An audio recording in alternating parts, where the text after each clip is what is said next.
Hi everyone, Kate here. I'm excited to talk to you guys, but what I'm actually going to talk to you all about today is a little bit hard for me to do that. Bear with me, I am currently in a hotel room dragging chairs around.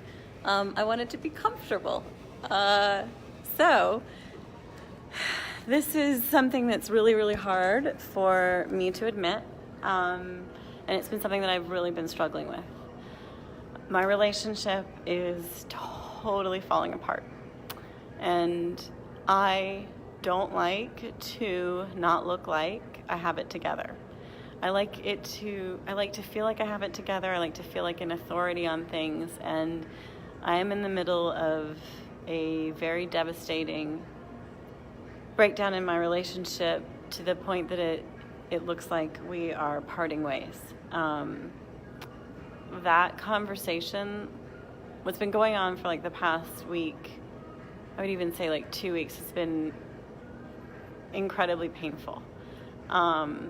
It's really hard to be in a relationship and feel like you don't actually matter, that you're not a priority. And of course, like fears come up. Like you're not ever going to be good enough for somebody, or you're not lovable. And you hold yourself back I've held myself back from being like as real as I could possibly be, being who I really am. And like even just saying like, what is going on? Like, you're not spending time with me, you're avoiding me. And last night we had a conversation, and he is unsure of whether or not he wants to be with me. And thank you, Catherine, that means a lot. And that is probably like one of the hardest things to hear, because my truth is, oh, Shiloh, thank you.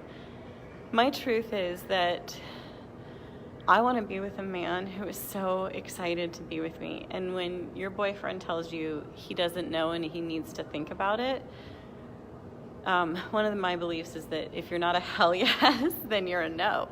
And so admitting that to myself, opening that up, receiving that, and just being in like so much pain. Like I can't even tell you how upset I've been, and like some of the conversations I've had with friends, and like some of them have even leveled with me and been like, you're not a priority to him. Like he makes other plans. He doesn't appear to want to spend time with you. And like one of the hardest things happened on Saturday, that really woke me up to this, and that's that we had plans and he totally didn't show up. And in fact, he ignored all my phone calls and my text messages. And yeah, I felt crazy sending that many text messages. And it was really embarrassing because we had plans to go to a friend's place with a bunch of friends, and he didn't come. And last night I found out that he decided to just hang out with one of his guy friends. So meanwhile, I thought like maybe something bad had happened, because he's never done anything like this. Like, yeah, I haven't been a priority, and I know that. And I've been accepting that, which is like some serious bullshit. Like, get your value, Kate. Get your value. Like, you are a worthy woman.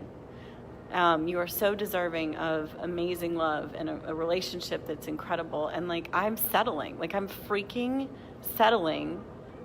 And I like think that that's okay, or something like that. And so thanks guys for joining, and thank you, Shiloh. That means so much to me. I definitely received that. Right, no crumbs. And so what I realized last night after talking, and like I'm pretty good at enrolling. Like I had like pretty much re-enrolled him, but I re-enrolled him into thinking about it. So what I realized after that phone call is that this isn't actually a yes for me. I don't want that. Like, I am so committed to a connected, loving, playful, and committed relationship that this needing to think about it isn't actually in alignment with my vision. So I'm currently standing for having a conversation in person with him, where I get to share what my vision is and what I truly desire, and that's a man who is excited to be with me, who wants to make plans, who loves me and adores me. And I get to move into that, and I'm I have asked him to meet me. I would prefer to do it in person because we've been together since like, we started seeing each other in September and we've been like serious since like October.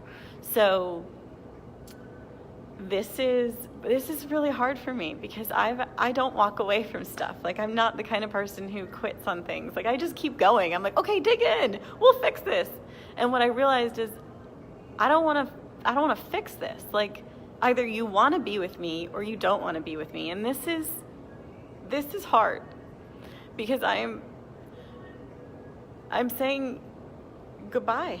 I'm saying that, like, this doesn't work, this isn't serving me, and there isn't anything I can do. I get to stand for what I want and what I desire. And that is what is carrying me through this moment, through these hard times. And like, yeah, I mean, like, I'll openly admit, like, I hope he's like, yeah, I'm excited to be with you. But in my heart, he's not. And I get to face that music, and I get to stand for what I want, to recognize my value, to stop pretending everything's okay, to stop avoiding what's happening, and to be really true to myself. So, massive prayers that I get to meet with him tomorrow. He is currently sick. This is not the first time he's sourced that. Like, he likes to source getting sick right before something's happening, like a meltdown in our relationship. And I get to stand for what is true for me, for the vision that I have. And I get to grieve. Thank you so much, everyone, for all y'all's support. I don't know how to heart at the same time, even though I'm like on here. I love everyone so much. Thank you for joining me, and